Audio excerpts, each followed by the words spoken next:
લોકસભા ચૂંટણીને લઈને ભાજપ કોંગ્રેસ વચ્ચે ટ્વિટર વોર હજુ પણ શરૂ. પરેશ ધાનાણીનું હેશટેગ 2004નું પુનરાવર્તન પાક્કું. પરસોત્તમ રૂપાલાના નિવેદનથી વિવાદ મુદ્દે ભાજપ એક્ટિવ. વિવાદ શાંત પાડવા ભાજપ અધ્યક્ષ પાટીલ એક્ટિવ થયા. સૌરાષ્ટ્ર ક્ષત્રિય સમાજના આગેવાનો સાથે કરશે બેઠક.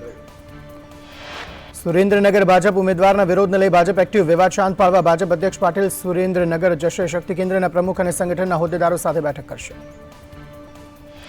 કેન્દ્રીય નાણામંત્રી નિર્મલા સીતારમણે લોકસભા ચૂંટણી લડવાની દર્શાવી અનિચ્છા. કહ્યું, ચૂંટણી લડવા જોઈએ એટલા નાણાં મારી પાસે નથી.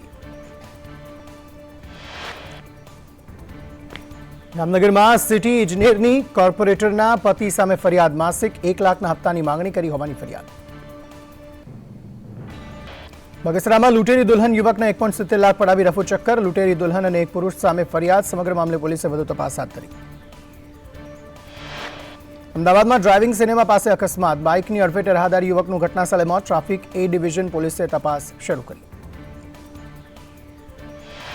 સુરતના અઠવા વિસ્તારમાં પરિણીતા સાથે દુષ્કર્મ. 4 સંતાનની માતાને બ્લેકમેલ કરી આચર્યું દુષ્કર્મ. પોલીસે નરાધમ આરોપીની ધરપકડ કરી. રાજ્યમાં ગરમીનો પ્રકોપ. હવામાન વિભાગે આપ્યું ગરમીનું યલો એલર્ટ. આગામી 3 દિવસ રાજ્યમાં કાળઝાળ ગરમીની આગાહી.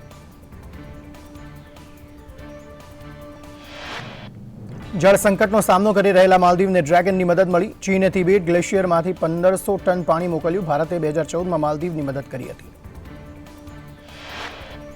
દેશની સૌથી મોટી સરકારી બેંક સ્ટેટ બેંક ઓફ ઇન્ડિયાએ ડેબિટ કાર્ડની વાર્ષિક ફીમાં વધારો કરી ગ્રાહકોને ઝટકો આપ્યો. 1 એપ્રિલથી ડેબિટ કાર્ડના નવા દર લાગુ પડશે.